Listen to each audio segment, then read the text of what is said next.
All right, Mike. We're still waiting, bro. We're still waiting on that better job. We saw some stuff there. I'm kind of being a dick here. We're not going to be that negative. This show is Florida State drops yet another game, this time to Memphis at home. I'll tell you what, he's got me singing George Jones and stuff. You know, instead of a woman and alcohol, it's Florida State football. You know, still doing time over here. I don't know. I thought about maybe singing a little bit for you. We'll see how the show goes. It's tough. But Deshawn Adams, aka at Deshawn Adams 18, in here with us. We're supposed to have Kadarian Jones, our friend, former Memphis player, right around the time Mike wrapped up his career there. They crossed paths, and he's a big Mike fan, so it'll be a real fun kind of interview. Memphis fan, they get the big win, obviously, alumni there, a cup of coffee in the NFL and things of that nature. It'll be fun to converse with him. Jen, we were hoping to be able to join us tonight. She had to make another emergency ER trip. There's a chance she might pop in. She'll definitely be on the roast tomorrow night. So keep your prayers there that maybe we get to see her. And I'm not sure if Kadarian's just running a few minutes later. He's having technical difficulties, but I figured we'd go ahead and get going. And if when anybody pops in, we'll add them to the show. Tough time here in Nole Land, but there were definitely, again, some positives to take out of the loss there at Memphis, especially on defense. There were some good things there. But the two kind of big questions you see on the thumbnail is, you know, first of all, has Florida State hit rock bottom? You might take that as a negative thing. Obviously, it's negative. You never want to ever hit rock bottom. You shouldn't be approaching rock bottom this year. That wasn't even close to what you thought. But the positive thing about hitting rock bottom is there's nowhere to go but up. And that means that you have hit rock bottom and you have bounced off of that bottom. So let's get a toehold and start coming somewhere. There's been rays of hope seen, as I just mentioned, on the defense. But more to how we got here and what we're going to have to do to climb out of that hole. There's some kind of nasty rumors going on for weeks and weeks. Deshawn's never been a fan of certain people. They had me hook, line, and sinker, but, you know, rug pulled out of all of us. So you start looking back at all the decisions and how we've talked about we didn't get the first guy this year. It seemed like in years past, like as soon as a guy hit, we were all in, the guys we wanted. This year we didn't get them. We weren't sure if they just weren't programmed guys, whatever the case may be. So those are the two main things we're going to cover, as well as if Kadarian gets in here, you know, really getting into breaking down the game and what he saw. But I guess we can start. Where do you want to start? Let's start with rock bottom. Okay. I think we have. Personally, I think we have. I think we hit rock bottom at some point in that game. And I think the defense did enough to figure out, okay, our defensive line is starting to show the fire. We got two linebackers to roll with. We still have to figure out communication. There's still a major communication issue.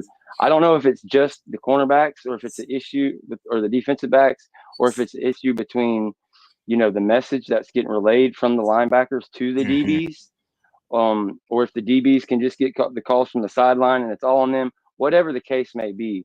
But all day long, you've got two DBs on one guy and another person completely turned loose. A lot of times Lundy or whoever else is in position, but they're just getting burnt. I thought we saw like amazing on two different sides of the field. You saw on Lundy's side of the field, they pick up the conversion on one of those plays. Brandon or Juice gets the freaking interception. So boom. I want 20 and 28 at linebacker. Those are the starters. Put those guys there. I spoke about the defensive line looked pretty good. I can't remember your exact opinion, but I'm pretty sure you agreed on this. But since day one, since the instant reaction, I've been saying put 13 on one side and put an or between 11 and 7. They're too similar in their stage of development and what they got to get better at. And he's too good at setting the edge in the run game to not have him on that side. So it's pretty frustrating because that continues. Like, he really shined in the game and has showed it, you know, time and time again why he deserves to be starting. The interior guys really both kind of everybody stepped up. And, you know, 95 had another good game. 11 Sampson was effective too. Yes, sir. 11, they got to find an identity for him. Whenever they're trying to like be fancy and like, I think they saw that stat of the 11 pass deflections, then they equated that to, okay, we can bluff him and drop him in coverage and get him to get interceptions and more batted passes, and kind of got lost in the sauce of just teaching him to be a better edge rusher and like do that jump thing when it's over, when the quarterback's throwing and you can't get to him. But it's became like it affects his play. It's affected the aggressiveness, the tenacity to finish, all those things. It's just something to do. Jump up and throw your hands up. So pretty tough there. So yeah, as far as the quarterback position, that's the thing that, there's a ton of people, myself included, that was calling for Brock Glenn to get some playing time in this game. A lot of people were calling for him to start. I would like to have started him. I was Mike. I would have started him. I knew there was no way in hell that was happening. But what I wanted to happen, if we came out and got the same DJU and the same offense that we've had the first 2 weeks and it kept getting worse, put him in for at least a drive, 2 drives, a quarter. Like, put DJU back in if you're wrong, whatever. Like, it's almost like they're scared of Brock Glenn to go out there and look good. Because, and that gets back to the second part and the second question about the rumors and things of that nature. Because it just does not make any sense. I'm just going to blabber on. I'm going to give you a chance to blabber on because the nature of this and where we're at with this team, like we could both just rant for hours and hours. So the offensive side of the ball, offensive line, I'm kind of contrary to a lot of people. Don't get me wrong. I'm not saying the offensive line is good. They're not good. They're very bad. But I just put a scale on everything else on the offense. And I seem to think the offensive line is at least getting it right sometimes and giving these guys opportunities at some point in time. And there's some bright spots. You had both offensive tackles out. Like, I could only imagine if you had, comparatively guys out at different positions. Like, if you lost Blake and Juice, that's it. Our defense can't stop anybody. It's game over. There's no chance. Like, that's not even hyperbole. If you take Juice and Blake off the field, like, it's a nightmare. The defense, we have no linebackers that are going to be able to get us there. So maybe that's just me. I haven't seen them getting knocked back and like all these different things. Like, there are times when he has 4, 5, and 6 seconds back there. Like the play that got tipped. I saw our good friend, or my good guy, like, really respect, Pat Burnham, tweeted out a thing. And he's like, people were trying to say this ball wasn't affected by the D line, but look, it was. And it was. But it was at 4.5 seconds after the snap. Yeah. Like, one of the worst in the country last year was Milrow over at Alabama at 3.5 seconds for his average of getting the ball out of his hand. Yeah. Dude, when you're throwing 90% of your passes at the line of scrimmage, you know what I mean? It's like, and you still hold on to the ball. Yeah. It's like the one time you get it out fast, you're staring, like, literally, like, obviously Ja'Kai Douglas whiffed on his block on that play, but he was already there. Like, his eyes did not register with his body not to throw that ball when the defender was just standing there. Like, he read the play. You can't wait till halfway between the third quarter to start playing good ball as a quarterback. Because players are going to make drops because all the pressure and all these things. Keziah Holmes, a microcosm of what we had this year.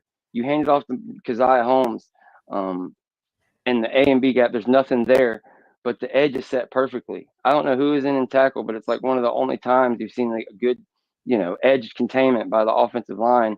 And there was nobody in frame, linebackers or DBs. It's a good 5-6 yards. And he just shoves it right in the B gap. And it's like the next play is the famous, the one that everybody focused on, the drop screen pass. That probably would have went for a touchdown. This is a big one for me. For whatever reason, nobody really wants to pay attention to this. So they just kind of brush it off, everybody that I've talked to about it. I think Toafili is injured. He's either injured or he is severely in the doghouse or something behind the scenes, because one drop does not equal the punishment that he's got. He had 2 carries before garbage time in that game. One was for 24 yards. The other was for 6 or 8 yards. Here's what I'm going to say, and maybe my eyes are just playing tricks on me and I haven't watched it back enough. It doesn't look like Lawrence Toafili. Even though he got 24 yards, he looked janky to me. He didn't look like himself running the ball. Last year, we watched him do great things, win ACC game MVP, running out of the Wildcat formation. We had a conversation this offseason. I made a graphic before spring, before people made any decisions. I said that I thought that Lawrence Toafili should be running back one. Yeah. And that Jalen Lucas should start at tailback with Roydell Williams behind Toafili and Keziah Holmes behind what's it called? Everybody chewed me up, and they were right, because this is what the staff's plan was, to have Roydell come in and start immediately and have Toafili remain starting tailback and have him more in a passing role, really accentuate that part of it, which I get it. But that's like only if you have a bevy running backs. That's why we made a video thinking we had the best running backs, because everything we've been told, like, you can afford to do this. But no, looking back at it, far and away, the best running back we have on this roster is Lawrence Toafili, and he's not getting the ball. It's inexplicable. Like, if you thought Cam as a freshman was this, and you thought Roydell Williams was that, and you thought Keziah Holmes was that, okay, you were wrong. It's all on film with Toafili. We've seen him do it at a championship level, a playoff level, consistently. So why isn't he getting snaps? The argument I made is, from what I've seen the past 3-4 years from Mike Norvell, is that tailback spot is a major secondary role to the running back one.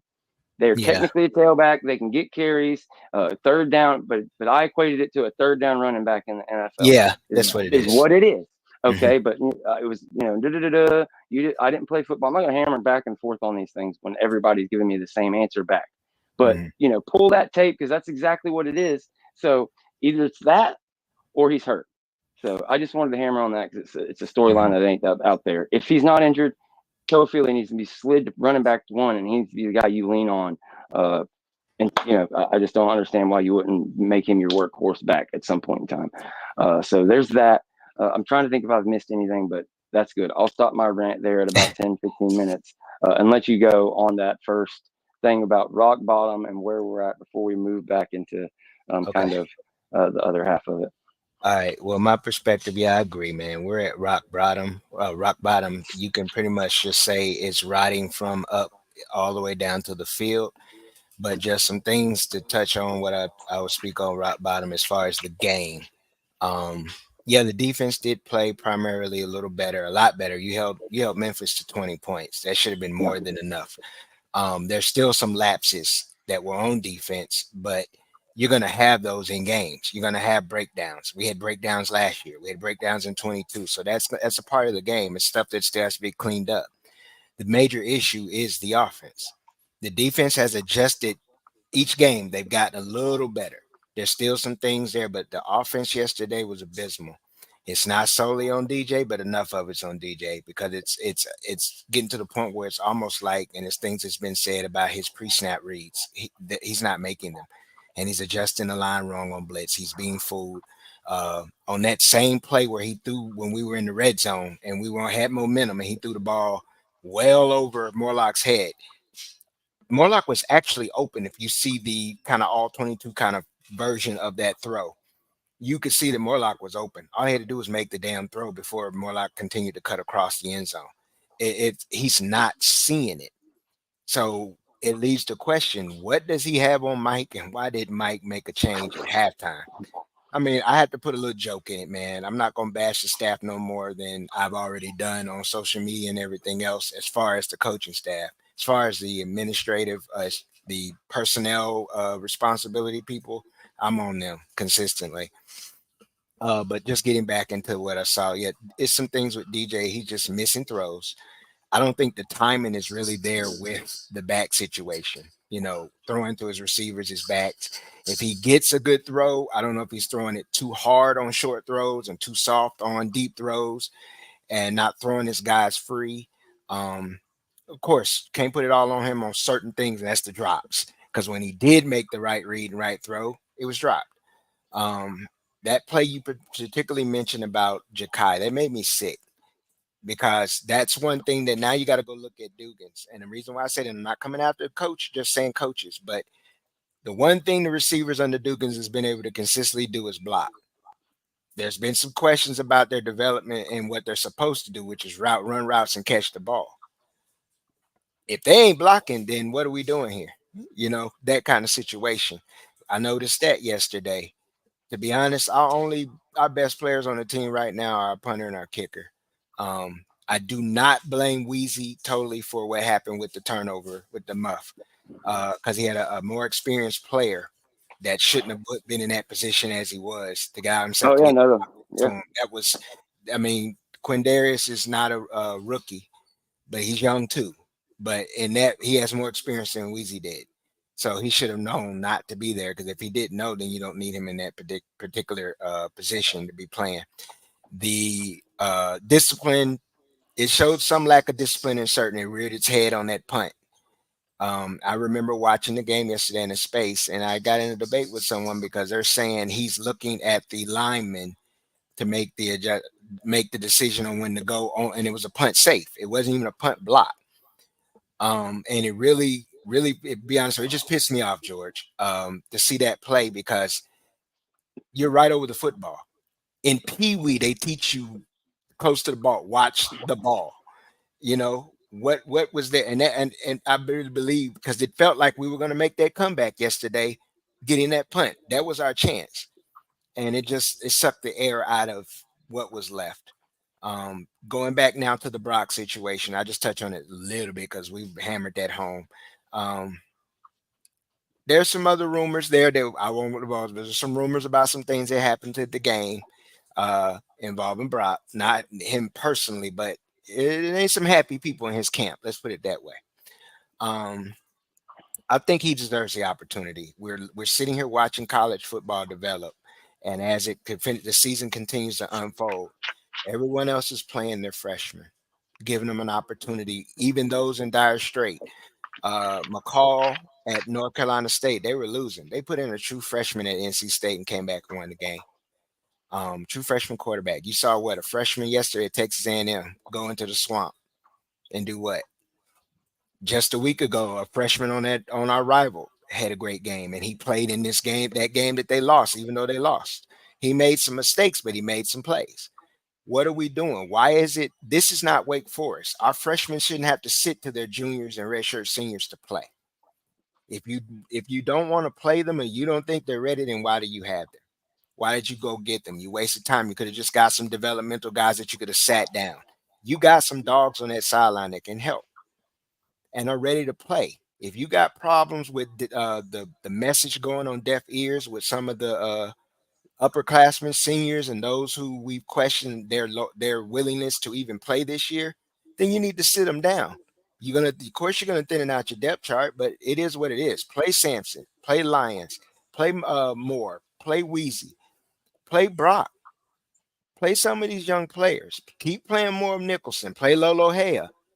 Um, it's almost like they're obligated to certain names that they've already given NIL money to, and you shouldn't be. What's going on? It's rumors there, which we're not going to touch on, but it's ridiculous. And DJ is not being held back by Mike Norvell. He's not, because Mike actually said fuck it yesterday, and he opened it up, and that's when we went vertical a lot. But then you saw DJ's flaws rear its head again. His flaws are there, and you can't. I don't know if he has confidence in using him, man, and running his offense to its fullest with DJ. And I don't know why. You got to ask the question, George. Is something going on behind the scene where he's stuck playing him? Because we saw him pull JT for Mackenzie Milton and vice versa. We saw the James Blackman. Remember when James Blackman in Miami, he pulled him and put JT in there for special plays. We've seen Mike pull his quarterbacks. So why all of a sudden you're not pulling DJ if nothing's effective, if he's not being effective? There's something going on, man. And we all as a fan base, alumni, boosters, whatever, need to ask questions, or if we know the questions, we need to get the shit fixed. So, Go ahead. all right, don't let me stop you. I want No, you, no. like, is this you got your rant? Yeah, I Okay. got mine off, man. Because I Okay, so I'll play devil's advocate. There's something wrong. There's a million things wrong. We're talking about all the different angles, the way you can look at it. On this issue with playing Brock and like what's holding us back, why hasn't it happened yet? I mean, I pretty much said on the show it's how I thought it was going to go. Alex Atkins hasn't been there for the first 3 games. Obviously, the NIL is. We can talk the percentage of how much that plays into it. I just had a feeling Mike's going to want to get Alex back and give DJU a chance with Alex. And so Mm-hmm. 4 games to me, we reached rock bottom. It's time now to where after 3 losses, every reason that you brought DJU in, every goal that you were after, it's all off the table. It's over. So Yeah. there should not be a single thing on this planet you're beholden to. You should be more than willing to have a package for Trevor Jackson to go out there and run around and try to make something happen.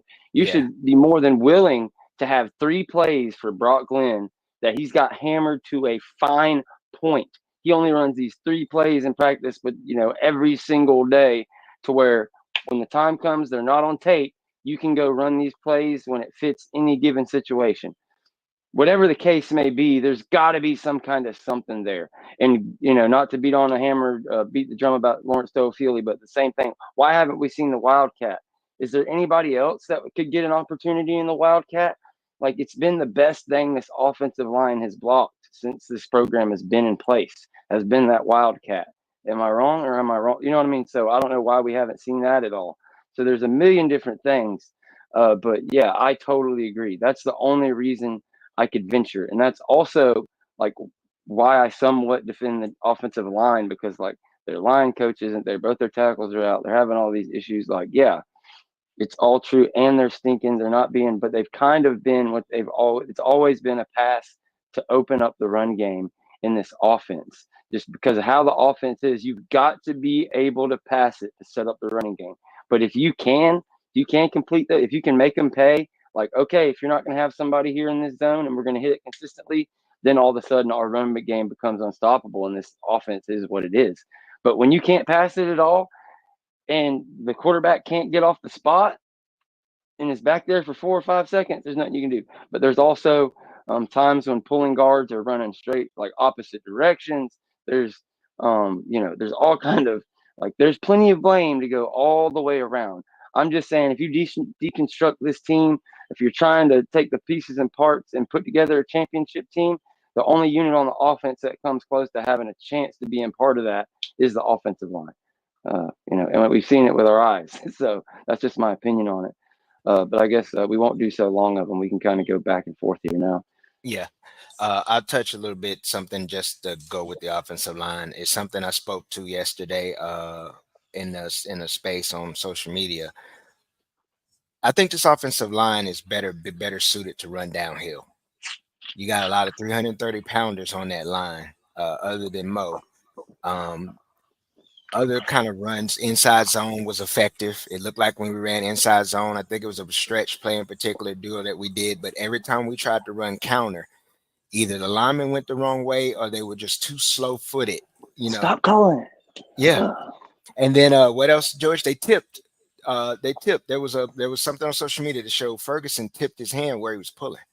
Yeah. And because he was lined up and the way he was lined up, I haven't seen nothing like that only in the Pop Warner level. They kind of turning their body where they're getting ready to go. You're tipping a college defense on where what you're getting ready to do. It's just that's bad. That's coaching. And then one more thing to touch on what you mentioned, just on the defensive side before we move on.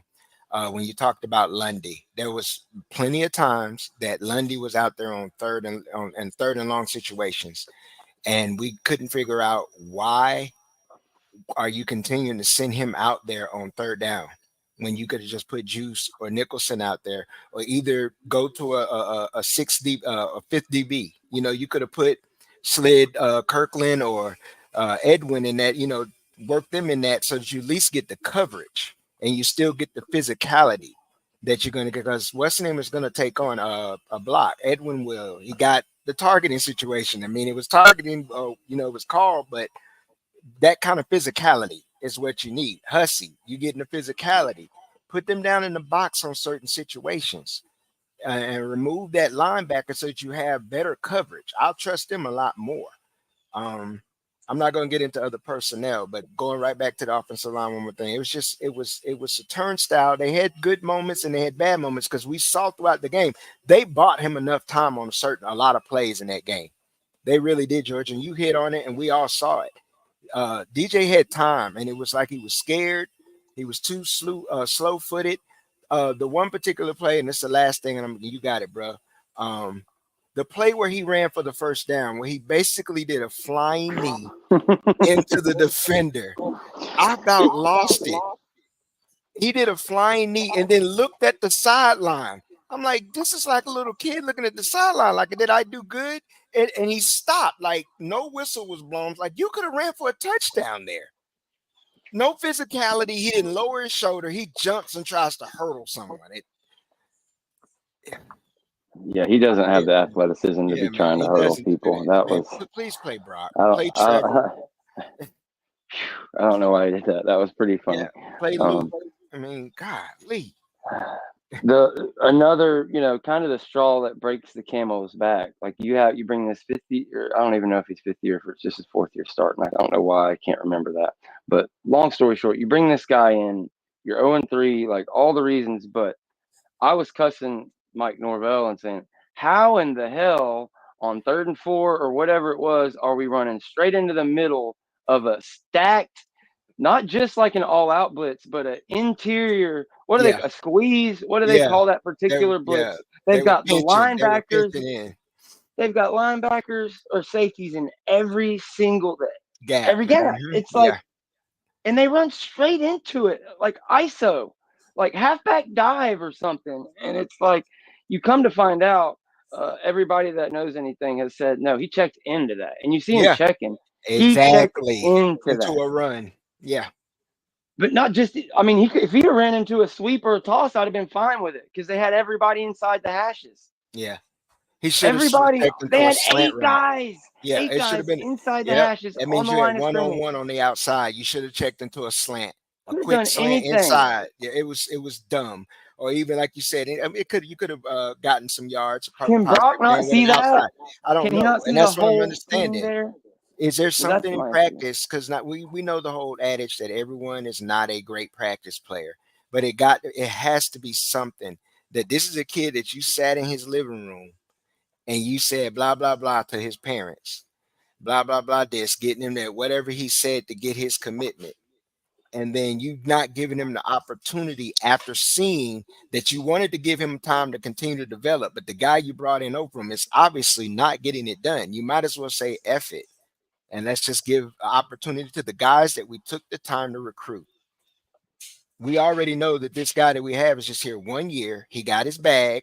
He's married. He can get his damn CDL, all of that. He can fill out his application at Circle K and move on. That it's almost like that's his mindset. The most emotion we've seen out of him was yesterday, just patting some people on the shoulder. That was the most fire I've seen from him since in these 3 games. I don't need that. I don't want to see that, and I think we've spoken to the spark. We're not going to beat the dead horse, but just speaking on Brock, he needs an opportunity because you're gonna end up losing him and his trust if you roll DJ out Saturday. That's just my opinion. You roll DJ out, you lose the fan base, you lose your team. He's gonna lose a locker room if he rolls DJ out again. Yeah, here's the thing. They keep saying it doesn't match what we've seen on the practice field. But there's clip for clip every play that we saw that field just in warmups. Because I have Holmes play, we've got that exact play happening. Like, yes, y'all have. It is what we've seen in the clips. We've got all those clips of starting DBs playing dummies, saying no effort, just let them drive you back. Well, whether it's just as real or not, whether that's just a little thing that doesn't matter and it's every day. Stop putting it online or something because that's the same shit we're seeing on game day. Bro. You're right. So I may be an idiot who didn't play the game or whatever, but it looks exactly like the same thing that I'm seeing on game day. Yeah. So how you do anything is how you do everything. Yada yada. You can't like that's what I'm seeing. I'm seeing a guy train to get drove back and not to resist. Exactly. So tell me, yada yada. You played it and you did it and all. That's just what I see. No, you're telling it right, man. Another adding phrase you could use is you're either teaching it or you're allowing it. And every time we see these same little drills that they do, it's showing us that you're teaching it. I don't care about I don't know I'm not at a practice, so I can't say what I don't see when those cameras go off. But according to what we see, when those cameras are on, it's a lot of pity pat. Ooh, I know something we need to address here. And the way my memory works today, as soon as I say something, it disappears out of my head. It's the craziest thing. It's called ADHD. But I got it right. What were you just talking about, Deshawn? I Jesus, was boy. talking about the practices and Yeah. what we see about the uh, how you said is how you do how you do anything, how you do Hmm. everything. You said that, and I said, oh my goodness, now it slipped my mind now, man. It's crazy. I Uh, don't know. It's almost like I'm having selective amnesia. It's like uh, blocking it out. It's like it's not even more. I remember now. you either, Quarterback. yeah, It seems like here's what I want to address this. Really uh-huh, want to address this. It seems like we've been picking on DJU a lot and all these things. uh, Well, there's a reason why Jordan Travis got so much praise. There's a reason why the Heisman almost every damn year is a quarterback.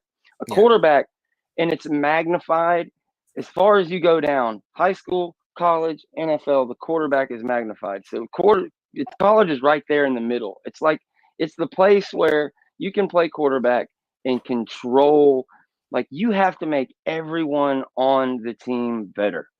It's yeah, why you see some guys go into the NFL like a Ryan Tannehill and have a long career, even though in college there really wasn't that fire. They didn't do much. They were mm, never, it's like it's just a different thing. And if I'll put it to you this way. This is a question I pose for people. If you mm, swapped out Memphis's quarterback with DJU, if we had their quarterback and they had ours, what do you think the mhm. score would have been, Deshaun? If we had Hennigan and they had DJU, Oh, we win that game without a doubt. I mean, Hennigan has his flaws, but he would have been able to operate and make the throws we needed.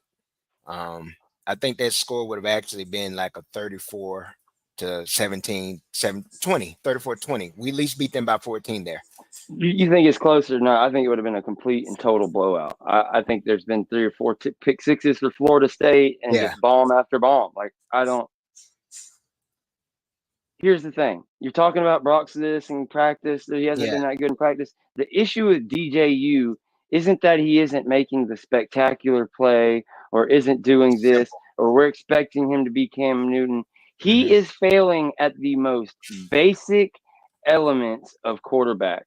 I Yep. mean, you could go out there and never even throw the ball and just check from run left, run center, and Yeah. run right and have a better, more effective person out there because when it's all right here, Hmm. oh, run it right up the gut. It's like I don't. There's there's just too many issues, man, and it's like, what is the point in letting him gain rapport with this team and get it together? What is the point in waiting? If it happens in game 5 or game 6, Yeah. like everything's gone. I heard somebody say this. I hate that I'm stealing it. It might have been Chris Frazier or it might have been James Collin. I'm not sure. Hmm. I don't watch a ton of shows. But I heard somebody say, um, and I just totally forgot again. This I'm telling you guys, this fucking team is traumatizing me. I can't remember what Yeah. I'm saying from 1 second to the next. I literally can't remember what I was just talking about at all. Well, But I'll, go ahead, I'll, Deshaun. I'll step in with this because in that same space that we were basically doing a watch along while talking on in a space, and Tiny Hat was in there, and he spoke to some things that actually ended up happening in the game when the Mike. You have to question some things what Mike's doing with his play calling and his trust, because it wasn't until they opened it up and started doing some things Tiny had alluded to, rolling the pocket, trying to get his big ass moving down outside and getting some easier throws for your wide receivers on comebacks and quick kind of pass the quick game, roll in the pocket. They started doing that, but then he was still inaccurate there. Um, and it just I'm not beating up. I don't know, it's hard, man, because you don't want to just continue to browbeat one person, but he can't read a defense, and like you said, the basic quarterback and being able to audible is a key thing. If you can't read a defense at that position, I mean, reading the defense or reading the offensive keys is a part of football. It's the education of the knowledge part of the game. You're supposed to educate that, execute that knowledge on the field. It's a chess match. If he can't act as a quarterback, operate by reading and being able to tell what the defensive tendencies are, in which he spent an entire week, 2 weeks, because they had a bye week, being able to watch film on this team, then what is it that he's not understanding and it's not computing either with the offensive play calls or he just naturally cannot read a defense? What Yeah. did they So didn't do? They didn't do anything too complex yesterday. They didn't. They didn't. Memphis didn't. Go ahead, man. why does somebody somebody keep saying Gurdon quarterback? What are you talking about? I can't ignore it. I've seen it like 30 times. What the fuck is Gurdon? It's driving me nuts, dude. But what I was gonna say is Oh, Florida Gruden. State fans. Mhm. Oh, he said Gurdon about eight. He Yeah. ain't typed Gruden once. Mhm. But Mhm. anyways, what I was saying is like 5-7 doesn't make any fucking difference from 7-5 or 3-6 versus 5-7. Like as a Florida State fan, now that Mhm. you're 0-3, all that matters is building for the future and finding rocks, finding things in the program that you can build off of. This season is over. It's Yeah. all over with. It's all Yeah. done. So like build for the future. So, and this gets into we'll go right into the rumors part of this because we covered it on this show. I talked about this on the Instant Reaction podcast, kind of what helped me break into this industry. When I started the website, I was doing a ton of articles speculating about last year's portal class, and I was super excited. I was talking to everybody that I knew. I had getting people sources Mhm. starting to respond to me for the first time, people that I look up to in this industry, FSU people, former players, all these things. I'm checking every Instagram post, yada yada. Like I put for an example, we found out that Casey Roddick was already living in an apartment for weeks and weeks before it was reported that he was committed or made his visit or anything. Like, Mhm. so I got really lucky. I was right about a lot of those guys. Got a lot, tons and tons of views on those articles. And the way Florida State operated out of the portal is they were faster than anybody in the nation at evaluation, identification, and jumping on guys. It was the same story everybody you talked to. My first or second call was Florida State, and it was over with. And they had the pitch and they had everything, yada yada. Mhm. This year, um, now I was less into it. I wasn't spending near as much time looking into it and things, but I still was talking to all the same people and things, just a lot less, doing a lot less writing and stuff, doing the podcast. Mhm. Um, but it was like, oh well, this person is. Oh, we've moved on from them, and it's this guy. It's moved on from them. Well, this guy. Oh well, shit, this guy's higher rated than anybody else. But it was a Dan Mullen. Well, whoever what coach you want to do, Jimbo at the end of his career. It Mhm. was that they played the rankings. They made it look good on paper, Mhm. um, and we believed the people, and maybe they were just fooled, maybe they're just wrong, whatever the case may be. But if Yeah. you have Nick Skirton on this team, all those third downs the other day against Boston College, that drive where they convert 9 third Yeah. downs and need a touchdown, he gets a sack on 4 of those, or stops the run on third down 4 or 5 of those Yep. times, and there's a list of about 15 guys you can name. Yeah. And so Lolo Hea, for whatever reason, I guess he didn't get that good of a deal because he's not starting. I'm Yeah. not trying to take your thunder away because you have been the one I've been forced to play devil's advocate because you've been so passionate about this on every show. So yeah, it's kind of broken what you've been talking about on here the whole time. Now Mhm. everybody's run for it. You said they had a space. I wasn't there. You were in the space. But yeah, what are your thoughts on that? And then I'll continue to play Um, devil's advocate and kind of cool it down afterwards. Oh, okay. first, thank you, Bobby, so much for gifting Yes, thanks, 5 Bob. memberships, bro. The realistic came, my man Bobby. Been a while. Congrats, bro. I know you're pumped up so far this season. Well, for me, I'm not like I said, I'm not an insider. It's just like George, we have people that we know and trusted people that we hear things from. But a lot of confirmation is coming out on a lot of things with the players, particular players that, like you mentioned, Skirton. We could throw out another list that would probably shock some of our viewers if they don't know. But Judkins, guys like Judkins, that. Quayshawn Judkins, Ollie Gordon, Evan Stewart, Obi, RJ Oben, LT Overton, Zion Young, who's playing very well at Missouri. All they had to do was keep their mouth shut about the visit. Who leaked that? Wasn't it the media? What did our beat? I think it was our beat that leaked that. Same And one it always is. Come yeah, on, we all yeah, know. yeah. Our beat leaked that, people, just to let our viewers know. The beat leaked that, Same and we Mims, lost same a one did defensive that. lineman Yeah. named Zion Young, who is now playing very well for Missouri. Just put that out there so you know what your beat does for you. It's other names, man. It's other things that are involved behind the scenes. It's just screwed up. And oh man, I'm not, like I said, I'm not gonna continue to beat that angle. I talked, the kid from Indiana comes to mind also. There was Mm-hmm. rumors about him. In the media made it look like they turned him away. No, he got lowball. I'm just go, and then we ended up with certain players, not the Fergusons, not the Richie Leonards, but other players who came in later, is because we didn't take certain players. And like you said, and I'll get back on track with it, some of the guys that we have were actually our third option. And the irony in it is that some of the coaches on our staff were actually Mike's third option. And I'll leave it and I'll stop there and you could go ahead. I'm not ranting, but I'm just saying No, it's fine, man. it's a trend, bro. It's a trend, brother. It's a trend. Accepting, not having the hunger to understand the program that you're at, its capability when operating at max operation, and what you can do if you just tap in to the full resources and upgrade as you see. You have to keep up with what's going on around we were ahead, like you said, and it's like everyone's caught up and past us now. And it hurts. And as a fan and as a lover of the logo, not just the players, I love the logo.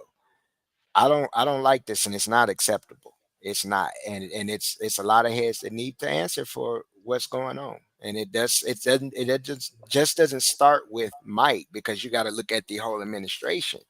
You got to look at, okay, who signed the checks, what's going on, all of that stuff. Even down to our collective. I hated that it's happening, but what's done in the dark always comes a light. And it's been some dark type shit, George, that's been done, that's coming to light. And it ain't just on our GM. It's just the operation between the GM and the damn collective and how they've been operating. It has not been to the betterment of the program. It hasn't. All right, so here I come. Here comes the devil's advocate. It worked. Right.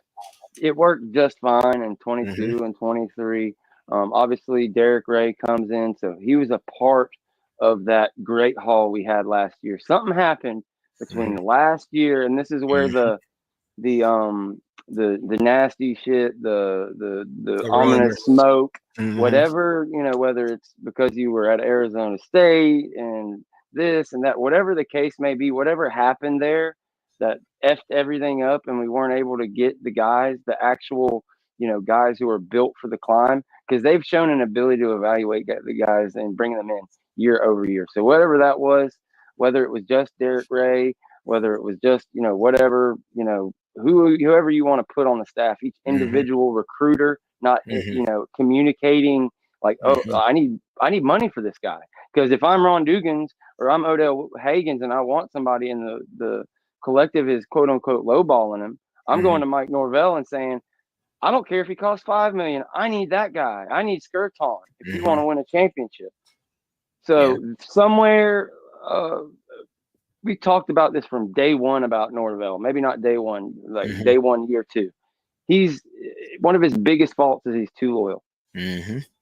I believe as a program, like functionality, I know some people were, saying Storms is open for criticism, and he is everybody. But I haven't seen anybody wimping out. I haven't seen anybody cramping. I haven't seen guys not look to be powerful enough or strong enough. I just haven't seen them applying it.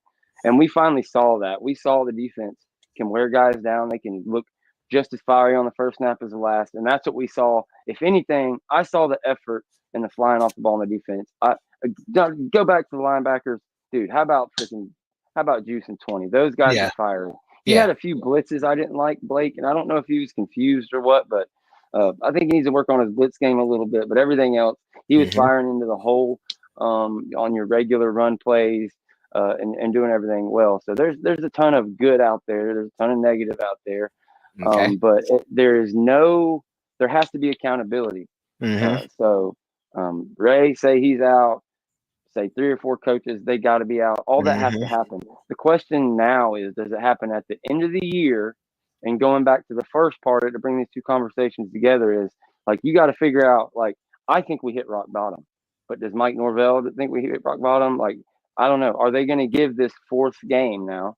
We're going against Cal. Are they going to, with Alex Atkins coming back, are they going to give the same plan we've been going through since the first of the year? Are they going to send 4 back out there and still go for it? And then wait for after that game, maybe they go ahead and make a move. Or are they just going to wait to the end of the year? That's the question. Personally, I think you can make a couple moves right now. But at the same time, like, whatever, Shannon has the young guys coached up, and you can't get any new players. So whatever, if you want to make that argument, I would make the argument Ernie Sims is probably the one that did that because he's probably the one that had more time with true freshmen than Shannon with the upperclassmen guys. That's my 2 cents on that. So Yeah. I think you go ahead and drop Shannon, you give Sims the headset, a couple different moves you could possibly make, but somebody has to be made an example of. I want that to happen. I want Brock Glenn to go ahead and get a start or at least start Mm-hmm. the second half at the very least if it looks the same again Mm-hmm. against Cal next week. But I don't know. I have no way of knowing where the coaching staff is. Where we're going to get in some serious trouble if we go out and do the same thing, just status quo, another Mm-hmm. game just like that at Cal, and they go into the next. That's when you start poisoning in the well and you start poisoning boosters and the fan base against you to where you're probably still not going to get fired this year. But then going into next year and the next year, Yeah. that lease just becomes short and people start working on a way to get you out of town and you become a lame duck at some point. Yeah. So I like as much as you want to be nice, and it was what killed Jimbo at the end. The Yeah. reason Jimbo wouldn't fire any of his friends is because they wouldn't provide compensatory dollar amounts to where he could go get better coaches. They're Yeah. giving him That's dollar true. amounts where he's having to go get diamonds in the rough and pray they work out. Well, that's just Mm-hmm. going to hurt his reputation because when these coaches come in and fail, he fired his buddy to bring in some asshole he doesn't know to tarnish his reputation. Why would he do that? Now, Yeah. that's not the situation Mike Norvell's in, from what we understand. He should be able to go out and get who he needs, which is great. But the question is, how soon does he pull the trigger?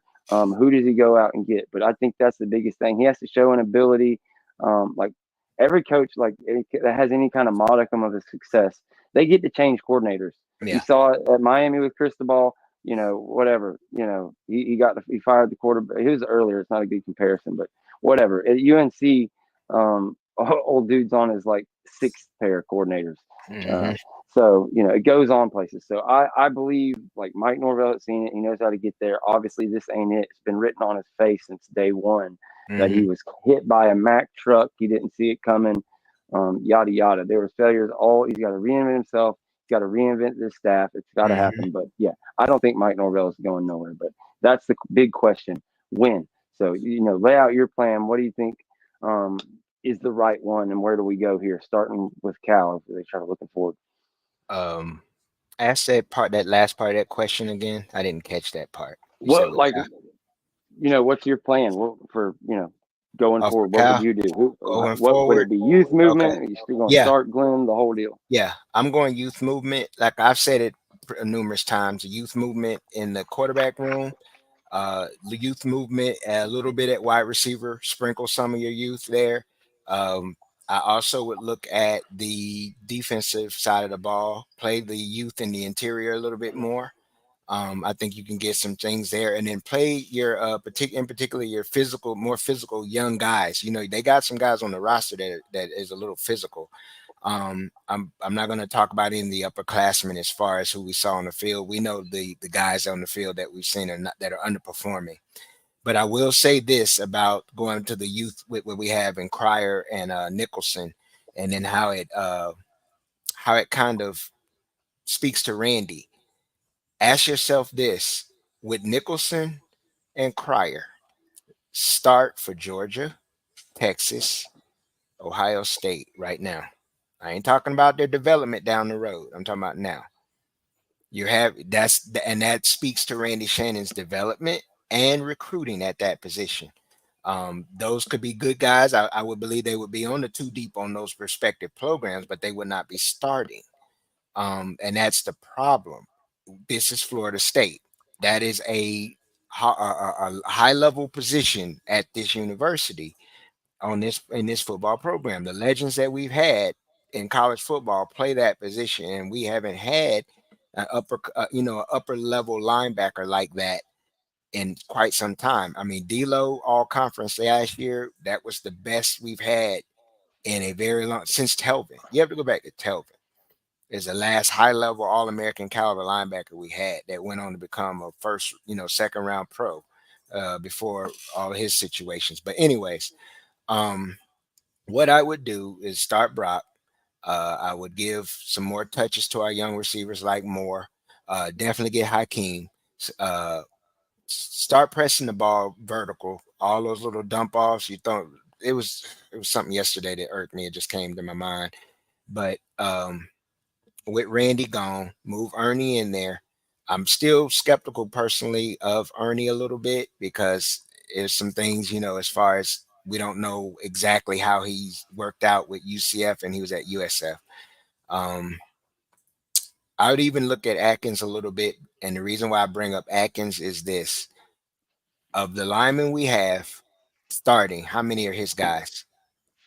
Of the linemen that we got behind him that are his guys, how many of them are actually ready, can play, develop anywhere close?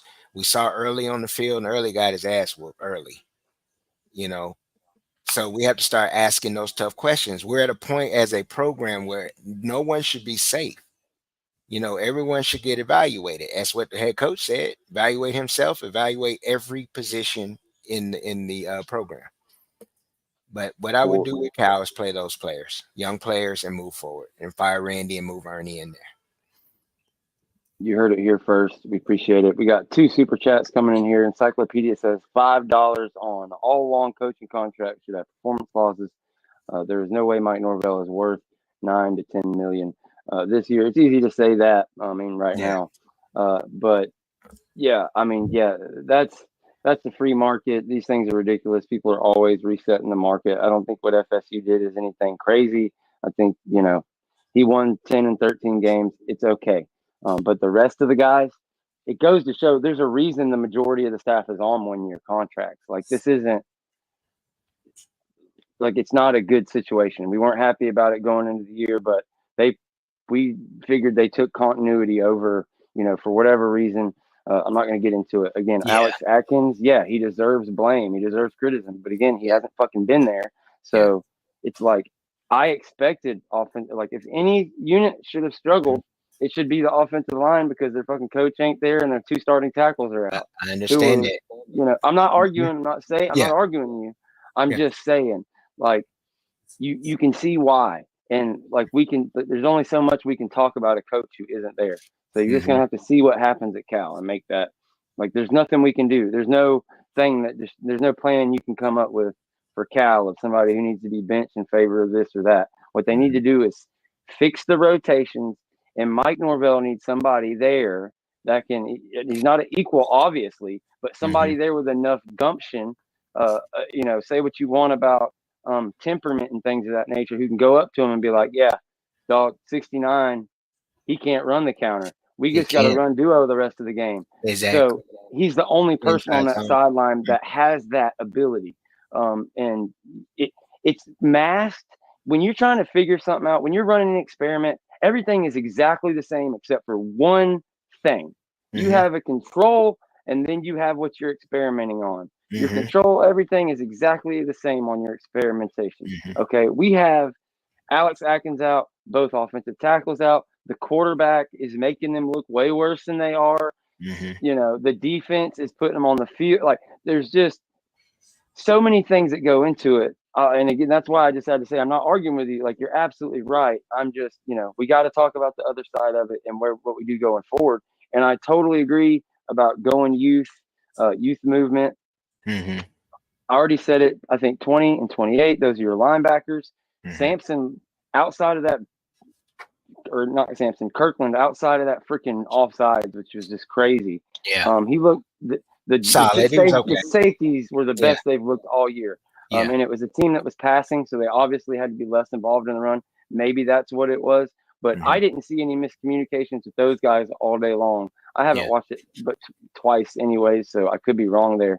Seemed like the majority of it was other guys. But let me read this other super chat before I forget. Jeff Hill, $10. I want to play all the freshmen, especially on the offensive side. See this as a total rebuild. That's what it is now. The season's gone. And yeah, that's what we're talking about when we're talking about rock bottom. And I agree. Me and Deshawn are both in agreement on that. But the fly in the ointment is the fact that Alex Atkins hasn't been there, and you've got DJU, who's only been a part of this program for so long and has only known Mike Norvell for so long, has only played 3 games. I believe, and it's like you can see it, he's struggling, and it's like he's got an ulcer in his stomach every time you see Mike Norvell because of it. I think he feels guilty about the whole thing. They're regretting deciding to, like, they decided they didn't have to do this. They Yeah. didn't have to have him suspended for these games. They could have waited till next year. They could have sued. They could Yeah. have done everything. Did But when exactly what Tennessee Deshaun, did. Hmm. when he says all the way up to the people writing checks, like somebody should have had Alex Atkins fucking back.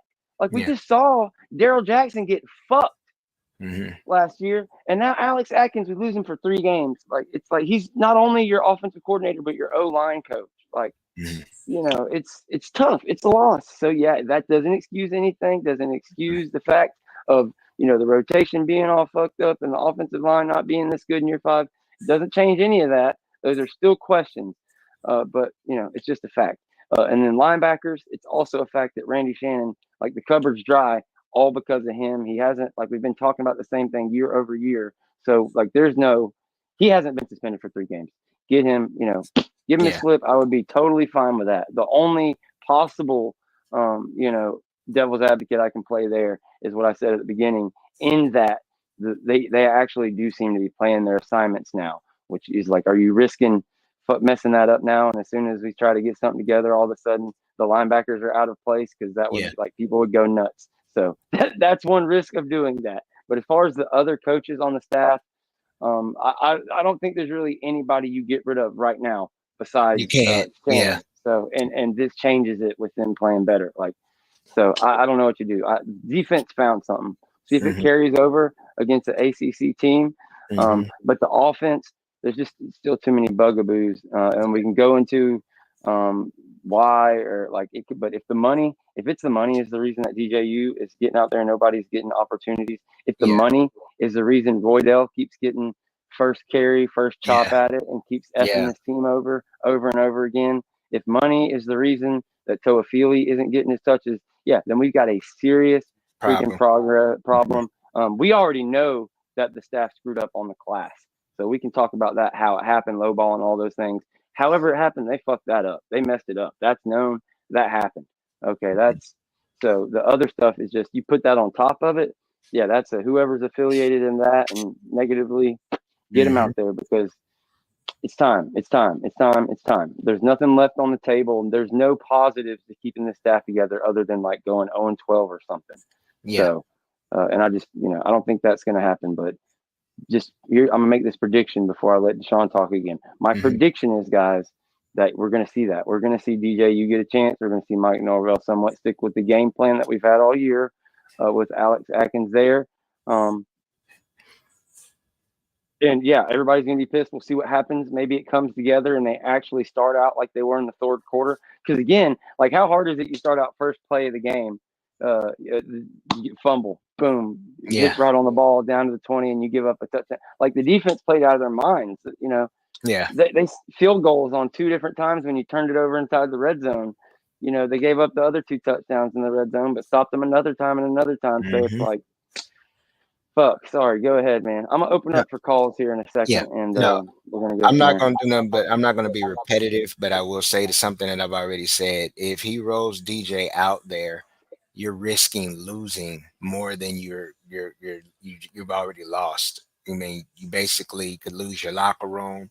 You've already lost a lot of the fan base. So if you roll him out there this week, in any situation and don't even give Brock an opportunity again, then it's going to be a ugly situation long term. I think you lose Brock if Brock doesn't even get in a chance to play this week. At this point, um, rumor wise, his pops wasn't happy, and I just put Let that out. me let me put a fine point on that. Are you Yeah, saying if we like if we don't see Glenner at all, or you're saying yeah. if DJU starts period, I it's said a if we fucking don't see problem? Glenn, if we don't see, I really think we should not play DJ, and I think that would be a major issue.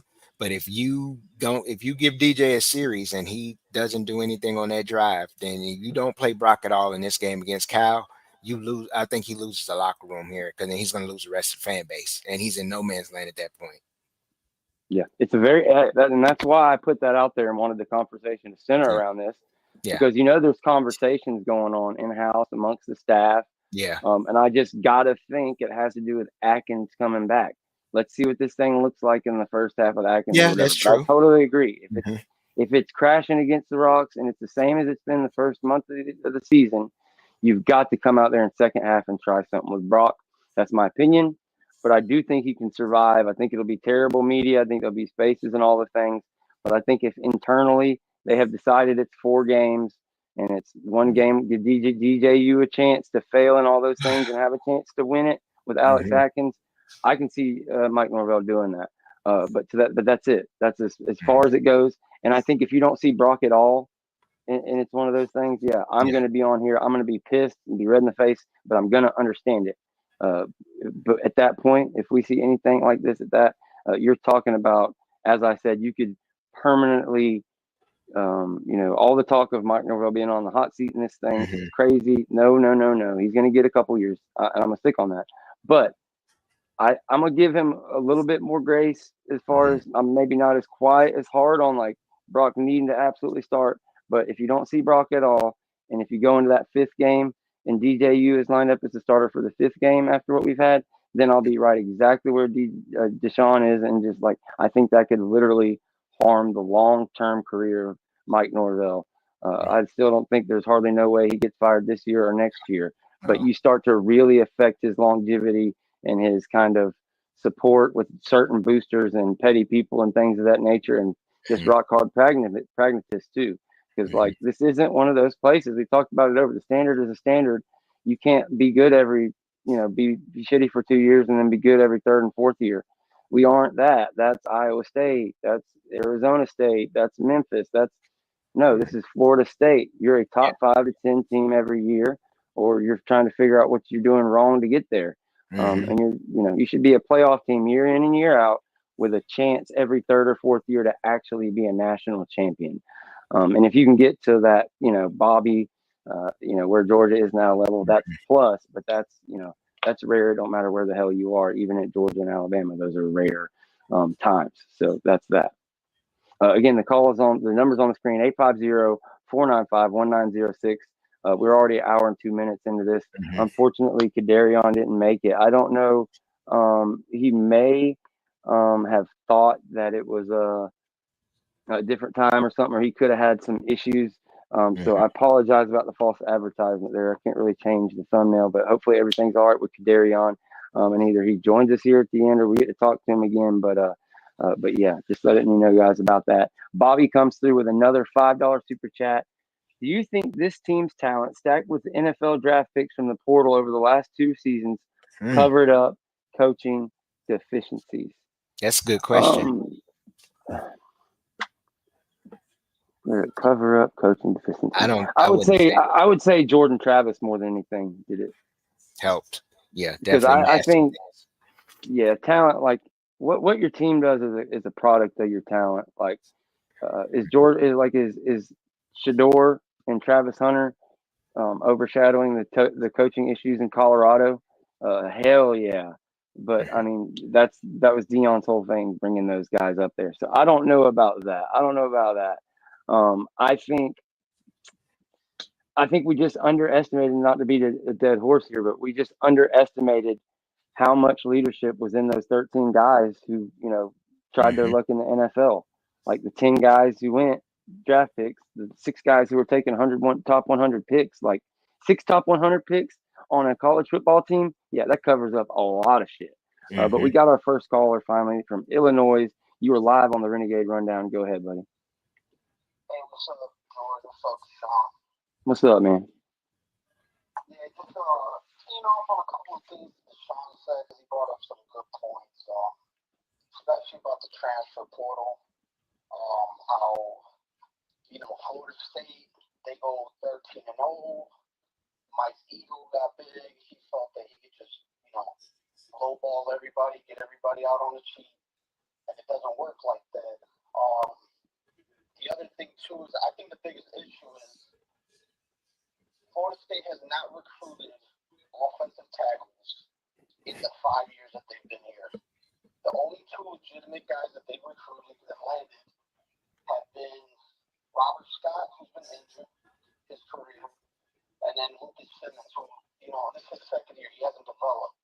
Other than that, it just seems like Mike and Atkins, they're just reluctant on paying the money to get these elite high school offensive tackles.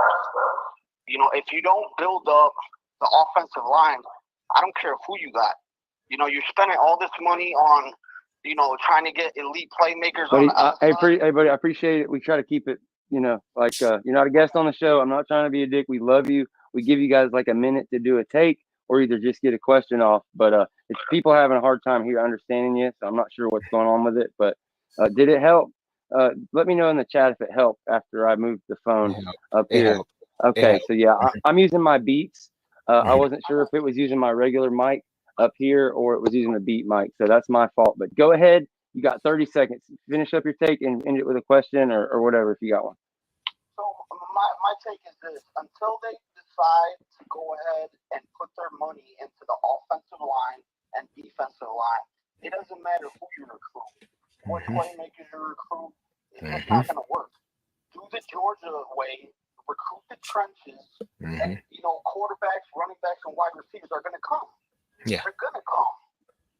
You know, that's true. You got to recruit the trenches. It's true. Spend the money there. Quarterback, O-line, and D-line. Spend the money there. Everyone else is going to come. Hey, man, I totally agree. You killed that, and we appreciate you calling in. Make sure to give us a call every time. We really appreciate you, brother. All right, brother. All right, man. Catch you next time, and I'll get you on the mic right away next time. Okay. See Jeff Hill. Sorry about that, guys.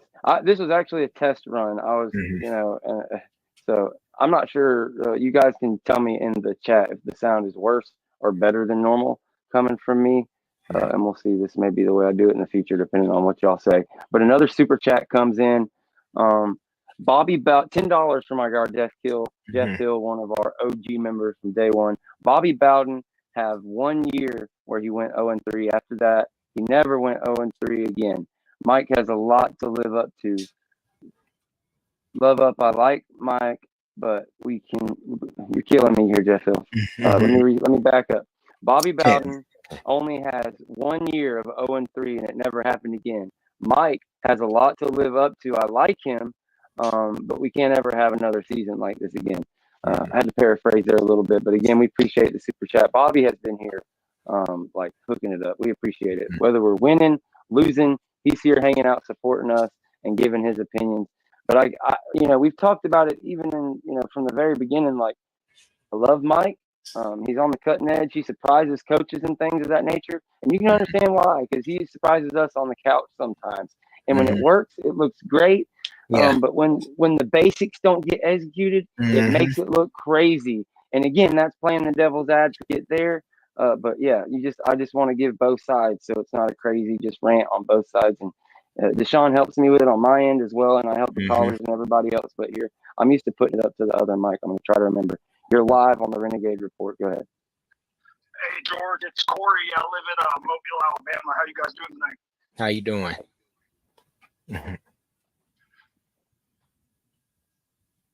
George, can you hear me? Yes, sir. Yeah. Yes, sir. Nice to meet you, man. Go ahead. Go with your question. Yeah, I mean, I comment sometime in the comment section, but so the problem is we lost to Georgia Tech week 1. Everybody was drinking the Kool-Aid all off season. Alex Atkins is suspended, and we just weren't ready. There's no leadership to deal with this type of adversity, and it's showing. It's a problem. Mike Norvell has a lot of work to do, and he's got to let some people go, and he's got to make some hard decisions. But that's the point of leadership. You gotta be hard in these tough positions, and I hope he can turn it around, man, because this is rough after a 10-win season and a 13-win season. I mean, I think the Orange Bowl probably had something to do with it too. But yeah, I'll get off and hear what you guys think. Have a good night. All right, man. We appreciate it. Hey, get it off your chest. We understand, man. We agree with a lot of the stuff everybody's saying. And I'm going to go ahead and get whatever you got off your chest real quick. Deshawn, I'm going to back out and come back in. I got some static coming through. Well, I'll take this time to speak to the viewers, those who are watching. When we have to assess our head coach, I notice there's a split in the fan base that seems to want him fired, knowing that we can't fire him. You just signed him to a huge contract last year. And then some of us are saying just clean the staff, you know, clean slate situation. But I'll put it this way: that with Mike's at a crossroads, in my opinion, where he has to be a motherfucker, and I just put it that way. Kirby Smart, y'all know what I mean. Kirby Smart. Listen to his speeches in the locker room. A little different than Mike's. He's a motherfucker. Nick Saban was a motherfucker. A lot of people don't understand. Balby, in his own way, was a motherfucker. Motherfuckers win national championships. Look at who wins the national championships. The nice guys don't win them. They're assholes win them. Bobby got it. Bobby had us all thinking one way, and he was, but he was a motherfucker. He could. All you gotta do is go listen to the 360 stories. Bobby had plenty of motherfucking moments. I mean, Tom Osborne was a motherfucker. Every coach that's worth his weight in salt that wins and climbs to the top of the mountain has to be a motherfucker. That means the bottom line is my job. It comes before your job. I got a family to feed. If you're not doing your job, you're not gonna fuck up my job just because you're not doing your job. So I'm gonna be a motherfucker, give you your pink slip, and you can go. And I'm not using this as a roast thing, but I just want everybody to realize that's what if we're going to put a demand on our coach for anything, demand he be a motherfucker. That's a motherfucker in recruiting, a motherfucker on the field, a motherfucker with how he deals with his staff. That's one thing we can not like the way Jimbo, his tenure ended. But one thing we can all guarantee is that Jimbo was a motherfucker. No doubt. You don't have to necessarily be that guy all the time. You don't have to be a motherfucker, but you better have motherfuckers on your staff. And you better, like, behind closed doors at all times, be that guy for your staff. You've got to be, whether it's fear or love or whatever the case may be, you've got to rule it with an iron hand, and you've got to let people go. So yeah, great rant there, Deshawn. We've got another caller on the line here. Hopefully I'm not so shaky. Y'all have to let me know again in the chat. And I promise we're going to get this audio fixed in the coming weeks. Working through it. We're trying to grow and take things to the next level, but it's a journey. But go ahead. You're live on the Renegade Rundown. Hey guys, hope you guys are having a good night. It's Mitch. I'm from Lake City, right down the road on I-10. Just a quick question. We preach on, a youth movement and such. But you see there in the third quarter or the second quarter, I can't remember, Norvell, calls a wide out screen there, and Ja'Kai Douglas just completely blows a block, which is supposed to be our senior wide receiver, doesn't put a hand on the DB for Memphis, and this is the guy we've been leaning on, and it's just kind of sad that we've regressed. We went from a Micah Pittman that we supposedly loved or heard that we love to hear block. We see Hakeem Williams blocks, and now we've regressed.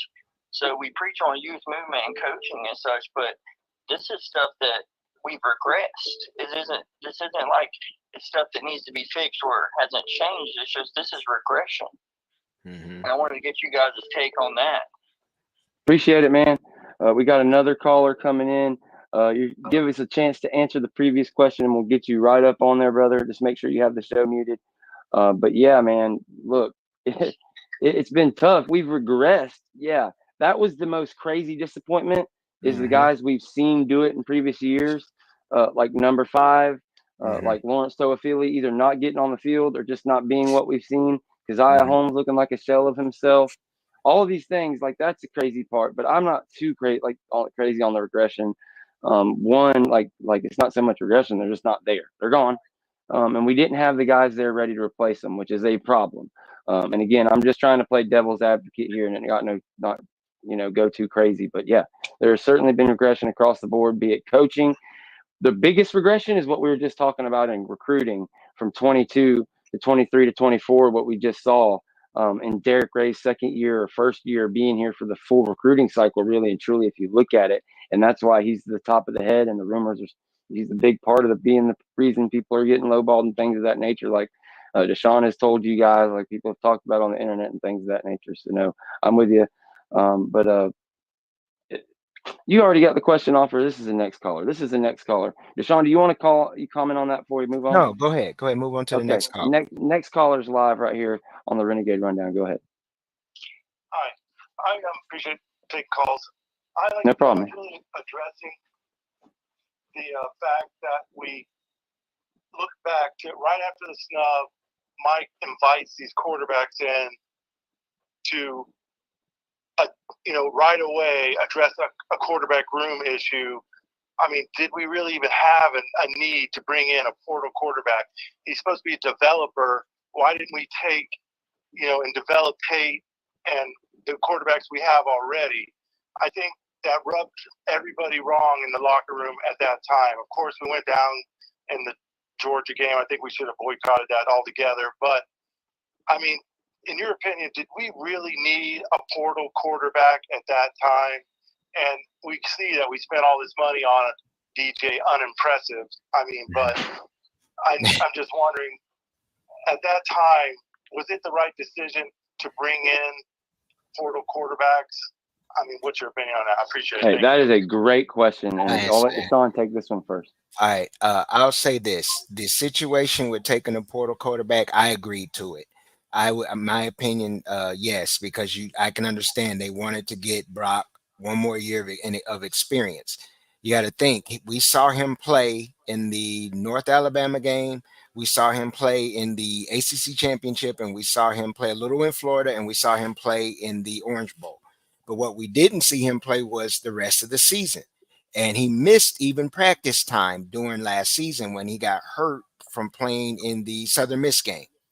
The situation that I would have to disagree and have pushback is on the development of Tate. Tate at that point last year had been here already 4 years. And he still looks skittish. He still looks scared. There was no development left there. I mean, if you want any more evidence, go look at what he's doing at Southern Miss. He's still doing the same thing. So there's no answer there with the whole Tate situation.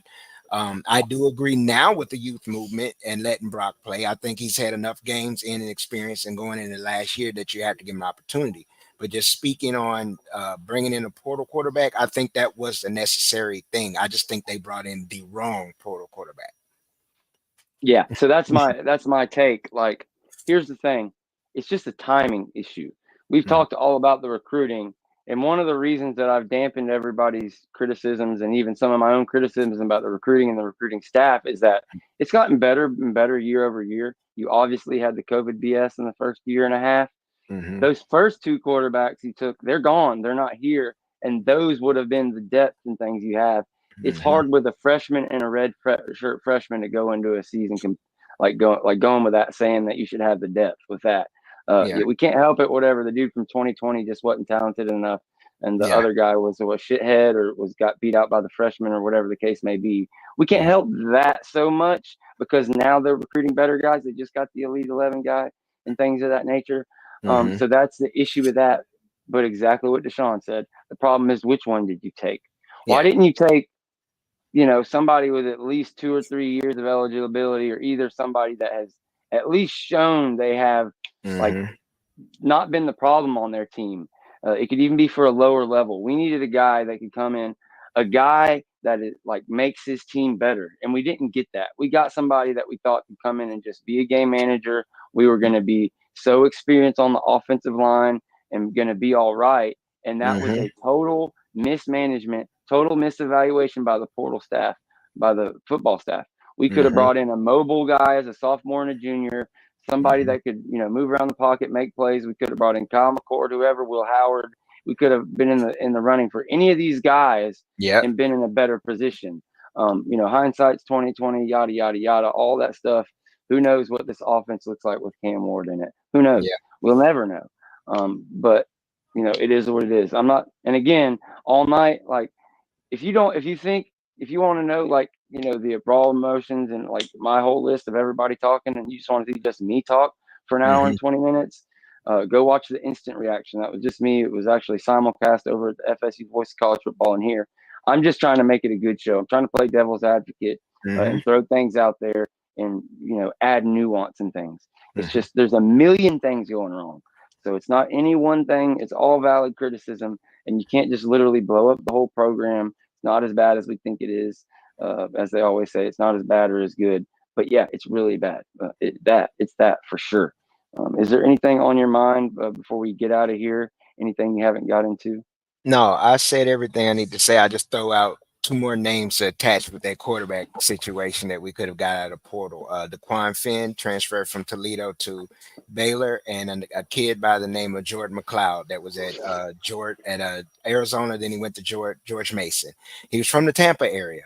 Dual threat. If you look at him, he looks like a poor man's Jaden Daniels, and he has Texas State rolling right now for their level. I think he would have been more serviceable than what we have. And that's all I'm gonna say about that, man. I just wanted to throw two more names out. Yeah, no, I think there's a quarterback at Pitt that's tearing it up as well. Yeah. Road One Restoration, $10 super chat. We need new coaches that can develop. Recruiting will be back at 3 to 4 star levels, tops. Combine that with the Canes' success and Gators about to hire a stud. We better develop fast. We sure appreciate. That's the first time I've seen that one. Roof One Restoration. So we really appreciate that $10 super chat. Thank you. We're going to do things moving forward. I'm going to do some more watch alongs for members only, come up with some different members only things. I got to tell you, the plans that we had for the season, everything we were planning on doing and things with Jen's emergency, again, continue sending your prayers out for Jen. As I believe she's done with the emergency room now, but she had like 100-something degree fever. She's having all kinds of secondary issues coming off of her surgery. Nothing crazy, like she's doing good, don't get me wrong, but it's tough, the recovery from the surgery she had. We're hoping that she'll be able to, or she came in and commented. She said she will be here for the Renegade Roast tomorrow. So count on Jen being here back tomorrow with Tiny Hat. We'll see. Maybe Deshawn joins them. Maybe they have a guest. We'll see what happens there. Who knows? Hopefully, say a prayer for Criterian's fine and nothing happened. Yeah. Just maybe something came up and he wasn't able to get with us. Maybe he joins them or something. Who knows? But again, I don't want to just end it like, holy shit, we got 550 people watching. We really appreciate the support. We're glad you enjoy hanging out with us. And if anybody has any more questions, any comments or whatever, throw them in the chat right now. And I'll hit it before I get out of here. I'm going to scroll up here and check the last 20 that came through that I missed. VC Nole says, appreciate you guys. Nice work tonight. We appreciate you, man. Bobby has been in there, the realistic Canes fan, all night long. Thank you, Bobby. We appreciate you coming through as always. He's a guy that's not in here to rub it in. He's been a fan of the show from day one, so that's really cool. As my computer's acting up, I can barely, or my computer, not exactly a computer I'm streaming off of. Mike Norvell buyout is under 70 million. Under 70 million. Yeah, it's under 70 million. That's a lot. That's way more than we're paying. I promise you. Yeah. We got 250 million set aside for ACC lawsuits. There's so much going on. Yeah. Mike Norvell ain't going nowhere. That will not get tested for at least a couple of years, guys. That's just point and blank. And maybe we can have another conversation after week 4, going into week 5. But that's just my opinion. And that's the main thing. If you're just joining us, pretty much, we need to see Brock. We need a youth movement. There's a limit where rock bottom happens and everything goes out the window. You got to throw it all away, fire coaches, throw out guys that are getting paid millions of dollars. It doesn't matter. You have to start building for the future. Me and Deshawn both think that's now. I think Mike Norvell is loyal enough. He wants to give this offensive chance with its coordinator. But I don't think you waste the momentum you have on defense. I think you put a shock to that offense. Something happens. You start Brock, or you bring him in second quarter, or you have a package. If you start DJU, you had better have a fucking practice, at least a package for Brock and and Trevor to come in, for a drive or in a certain situation, something to give a spark, something to put defenses on their heels, because they know what he can and can't do, and they're putting us in shitty situations. And if not, screwing the defense, like now that the defense is going over it, they just, like, basically they're allowed to they just know you can put 9 guys in the box and you can't throw it behind the blitz. That's no good. And to what folks have said about, well, how come we actually move the ball when we turn them loose? I was able to say that in the Georgia Tech game. No, Mike ain't turning them loose, because when you turn them loose, it's a 50-50 chance of ending the game or maybe getting 1 touchdown. Yeah. Because he's either going to complete it, or it's going to be a pick 6 or something that completely ends it, or a sack that takes you completely out of field goal range and everything else. I've said a little bit, so I want to give you one chance to respond before we close it. No, I have nothing else to say, man. I was just actually scrolling. I saw on a timeline of just something that was talking about the miscommunication and just things like that. But offensively going back, Just agreeing totally with you, man. We've already beat that horse to death. Brock needs to start, and we do need to see a youth movement. I don't see nothing else. And I will just add one more thing. You can see what the offense can suck the air out of an energetic defense.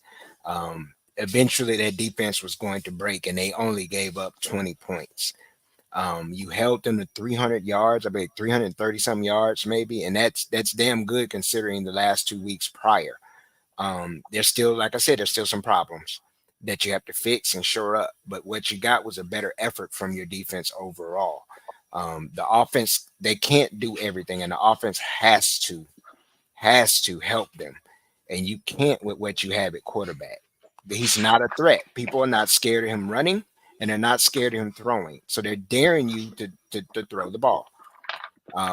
We can deal with the drops. That's where the youth movement can probably help. Certain calls, just play calling is also an issue. It needs some evaluation there, but like you said, I can agree there. Let's see how it is when he has that person that's normally in his ear back in his ear, and then we'll go from there. Yeah, I agree. So Jimmy Jam comes in and says, what of the crazy rumors? We've addressed it. We did a whole segment on it earlier, but I guess that is a good way to end it. In your words, and I'll respond and we'll end it. What are the crazy rumors? What are the rumors that what we can talk about? What are the thoughts? And last comment on that one. Yeah. Well, our general manager and our recruiting staff, along with our collective, they've failed the program, and they've not done. Those are the rumors. They've not done what they're supposed to do to acquire elite level talent from the portal and even in the high school ranks. That's the gist of the rumors. So what you're seeing on this field is a result. So, like, that's obvious. Yeah. And those are the main things, like that it didn't get happen. But I think the nastiness, what I was alluding to is more that, okay, you're taking guys so that you can get a cut. You're taking a guy because even though there's a better player, we're going to take the lesser player because my salary is only $250,000 and maybe I'm getting that much just for signing one player. That's affecting decisions. That's the nastiness. And that's what we talked about. Like, if any of that's true at all, you just got to get them gone. If you're low and balling recruits in that, I've always said the way Battles End operates, and they had operated up to this point, is they're not going to play triple what the going rate is, what Ohio State, what Bama, anybody is for any one particular player. And I think that was the situation still with the guy who went to Georgia Tech. But from what these crazy rumors are, what Deshawn has been bitching about for the past 2 weeks, no, that's not what they're saying. They're saying basically, no, you're insulting these guys with offers who are the best at their position. And they're going other places. And that's how we ended up with our second and third pick. And if that's going on, if that's truly going on, and things are being misrepresented from whoever it is, you name whoever on the recruiting staff, what happened? What really happened with Ryan Bartow? Because I had a conversation off the air with Zach Smith when I produced the Renegade Roast. He came on and did the Renegade Roast with Jen and Tiny Hat. And he's a really good friend of Ryan Bartow. And he was high on him. And Ryan Bartow was a part of that thing and built that whole team last year. There was rumors, and we let you guys know there was a lot of question marks between that whole situation. All we know and we could report on is that he had a family issue that caused him to have to take time off and things of the nature. And that was used against him or affected his performance or something along those lines, because he never really came back after that. And all of a sudden he wasn't on the staff, and it was kind of swept under the rug, kind of just went by the wayside. But you have to wonder, looking back on it now, maybe it's certain people, this and that. So I don't know. It's rumors, but when you have the issue you have with Aaron McKinnon out here calling out, the collectives and the coaches and the staff and going back and forth, and nobody comes out and said one bad word about him on the other side. So obviously he was made whole. Saying, we move on, and then he's in a space adding fuel and validity to the claims that Deshawn, different people have made, calling certain people out. That's when we talk about it on the show more in depth. But I try to play devil's advocate and things of that nature. But it is what it is. There's something there, and it makes sense to what we have saw, as I've I go back and watch the whatever. I don't know if it was 30, 40 more minutes in. I'm going to eventually go back and do chapters for people to be able to tell and redo things. But like, it doesn't make sense how it was for the 23 class and the portal guys, because I reported on it. We got all our guys, everybody, every position, our first target. We got them. We were the first one to call them. We got them on campus first. They were signed and done. That did not happen this year. It was weird. It was stretched out. It wasn't the same, but we ended up with higher ranked guys. What happened is Dan Mullen, Jimbo at the end of his career, we got Tigers on paper, ponies on the field. No production. That's the difference. A lot of these guys you brought in. I'll stop you there. Like the guys before had no production. Johnny Wilson had no production. It doesn't matter. They were just you got more production from Fitz. You got more production from Verse. You got production from Jermaine Johnson compared to what you got from Marvin Jones Jr. Let's be honest here. The evaluations were shit, George. They were. Not Jermaine Johnson. Absolutely not. No, he had Marvin five. Jones had the same exact thing. No, he didn't, because Jermaine Johnson had more than 5 sacks at Georgia, and he played. Marvin Jones was hurt and never hardly played, so he didn't have production. Okay, I'm not gonna argue on that. First started at his school compared to what you're getting. Yes, you understand what I'm saying? He was a starter, so he played. You got a bunch of backups. There was both. Yeah, that's what I'm saying. It was both. It was bad evaluation, and that's what I'm saying. They took more guys that didn't have a lot of production than they did. More, yeah. Than they normally did. I mean, exceptions to the rule. There was way Tony more. Wilson, and exceptions to the rule with Trey Benson. Those were exceptions to the rule. But everybody else, if you add up Fisk and you add some of the other players, Bethune, those players had production. But those are guys. Those are guys that Derek Ray brought in. Yeah. Okay. To be clear. Okay. Well, obviously somebody can do their job. Yeah, somebody can do their job. Yeah. My point is, the guys that we won with, the long-term guys, were all brought in before he got here. The change was this class was the one thing, and you're absolutely right. I just, in my eyes, and this is where opinions come in, and it's all valid. In my eyes, the amount of snaps, all that has not. It's purely the evaluation in my eyes, because I saw the guys with no experience pay off, get better year after year, etc. But what you're saying is right, because going into this particular year, we probably needed experience more than any other year. Exactly. This is the year that we needed the experience. Yep. I keep saying I'm going to end this, but this is like such a fun conversation. Yeah. We're into it like that. We still got 575 people live. Go ahead and plug your YouTube channel, and we'll see if we're still fired up to keep going with it. All right. Double D's, Pro Football Talk, Let's Talk Ball podcast. Double D's, Let's Talk College. We do have 2 episodes out, and we got our ass hammered on the on the damn pro picks today. Man, it was. Hear what he just said? He said we got our ass hammered. So, yeah, and I said no. I do no diddy on those pro takes today. It was bad. I went back and looked. We did some picks for yesterday's college, but just check us out. Also, D's Corner, DSCORNER. Check us out, and Double D's Gaming. We appreciate that. Make sure y'all like, share, and subscribe. Just give us a follow. So it's for free. It's on YouTube. Just find it, press subscribe, give us a like. Well, I got one thing I want to get off my chest before we leave. And Jen, if you're still watching, I love you. And Jen has got me with about 100 times with this, like, I told you so. Like, I was right, and you gave me shit about it, yada yada. There's this revisionist history shit that I said DJU was a better than quarterback than Cam Ward. That is not something that I have ever said. I never thought that was a close proposition. The entire time I wanted Cam Ward. I thought he was the better quarterback. Well, the one thing that I said was, as far as a fit, I thought that the worst possible fit for Cam Ward was going to Miami, and that it would have been a better fit for him at Florida State. And that if DJU was going to go to one or another, also a better fit at Florida State.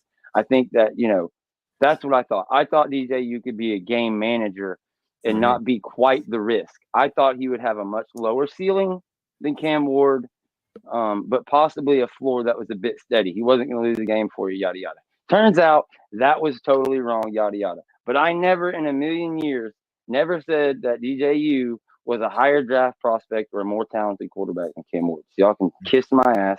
I never said that. Cam Ward that was who I wanted to be the Lamborghini or whatever and come in here. So that was never said. That was Jen got to gloat on me because we eventually got DJU. She was right and I was wrong. So let's not try to flip that fucking narrative because I was wrong about plenty of stuff. Let's give me the credit where I was right. Kevin Knowles, okay, he's played pretty damn good. He's not the problem. And there's another one that I saw today, Richie Leonard. He was not the problem. It's like a lot of the stuff that we got to see with our eyes, weren't the problem. It's everything that was projected. Everything that was projected coming to this year was fucking wrong. It was just wrong. And it was all of us. It was Deshawn. It was me. It was Jen. It was Mike Norvell. It was Alex Atkins. It was Nick Saban. It was Pete Thamel. It was Jim Nagy. It was James Coleman, Chris Frazier, Chris Nee, Zach Bluestein, Pat that I gave credit to earlier, Clay. It was everybody. We all got fooled. Like you can't. The reason you play the games, guys. There's a reason you play the games. Just like there's plenty of teams that have also sucked. Did Auburn end up beating, or who did Boston College almost beat? They almost Missouri. Did Missouri come back and beat Boston College? They were up 14-3 at one point. Yeah, Missouri beat them. I think the last I saw was like 24-16, 24-14. That was the last time I saw a score, but I know Boston College lost. Yeah. So here we go. We got Tiny Hat. Well, we might as well let him get a rant off since we're still rolling. We got 560 people still in here. Go ahead, bro. Yes. The Tiny Hat CEO. Oh shit, I forgot. Hold on. Yep, you're here. You're good. Go ahead. To the Renegade Rundown. I want to give a shout out to Deshawn. Deshawn looking like the angry black man that was in the DMV with Martin telling people to sit their ass down and shut their ass up. And George is out here making lime-flavored moonshine in his bathtub. And you know why it's lime-flavored? Because I just listened to George run down the list of all of those people who told us the lies all off season about what they saw with this team. And it's lime-flavored because all of it is tart. All of them ain't got no taste buds. All of them need glasses. Every single one of them need to go find out who Paul Feinbaum gets to get his spectacles together. And they need to go and get their eyes checked because what we see on the field is pure ass. Yeah. It's pure ass. I've said this before. We're not watching Florida State. We are watching ACC Uncut, and FSU is nothing more than the tip drill video. And we got our hand on the back button so that our mama don't whoop our ass when she walks in the room catching us do this. Okay? Catching us watch this out here. They set us up. They all evaluated these players. And here's my problem with what you just said with everybody on that list who ran down the list here. If all of y'all, if every single one of them people saw what they saw on the practice field, saw the boys getting off the bus, saw the boys in the weight room, and they were able to say this team is going to be fine. But then it gets out on the field and they don't see heart, they don't see tenacity. What that tells me is that they evaluating wrong. There is something wrong with the evaluations out here. Something is amiss amongst this program here, and that's what we're going to try to figure out. So pull up on me tomorrow, 9 o'clock, Renegade Roast, because the big dog is going off. Deshawn, I hope you got time because I want you to be in there too. But we got some things that we need to speak about in this with the state of this program because the big dog is not happy. I'm not even throwing the tiny hat on tomorrow. Y'all might see me out there with a whole beret on, looking like I'm a member of the Nation of Islam or something out here. We coming with that heat. All right, tiny hat gang, we out. Appreciate you, bro. All right. Oh Lord. Hopefully they shit on Florida for a little bit. I want to hear some of that. There's plenty of shit talking going on in the chat. I love it, guys. Yeah. Keep it coming. Look, when you're down, kick us. It is what it is. We're having a lot of fun. We're learning as we go. Deshawn's been with us. How long you been with us now, Deshawn? Has it been about at least 2 months, I believe? Maybe at least, 2 months. At least 2 months. At least 2 months. 2 months. Yeah. Been with us a couple months. Tiny Hat and Jen started the roast. It's been maybe 3 or 4 months. The Renegade Rundown. We've done 200 something episodes between all the different stuff. So it's been a lot of fun. It's just going to be, we're going to stand in the paint. We're going to still be here Sundays, Fridays, and Tuesdays. We're going to do the roast on Mondays, most days. It's a little different, we're just going to give it to you how it is, what we believe, what we see. People going to talk shit when you're wrong, this and that. But whatever. We lost like 5 subscribers, I think, after I did the instant reaction because they were upset or whatever that I told the truth. Like, That's all we can ever do. Tell the truth, what we believe, provide yeah. platforms for other people to speak. It is Don't what worry it about is. that part, because for every sunshine pumper, man, you're gonna get people that want the real and uncut anyway. So you're gonna gain more of those. Oh yeah. And here's the thing. Watch. Like, I think there's a list. The list that I saw, and I think it maybe was even like 6 months old. There's like 965 Florida State podcasts. I'm not sure exactly how many of them on YouTube, but I guarantee you how many shows per week and how many podcasts are putting out FSU shows, it's about to get drastically smaller. We'll see how many people survive this season or in here when we opened up the next season. And that's one of the good things about persevering. They say the first 3 years for a restaurant and everything else. That's at least what I think. That's what it is for podcasts. And I promise you guys, I ain't going nowhere. I'm standing in the paint. I think Deshawn and Jen will be right here with me, Tiny Hat. So we're going to keep doing this thing. We're diehard Nole fans, all of us.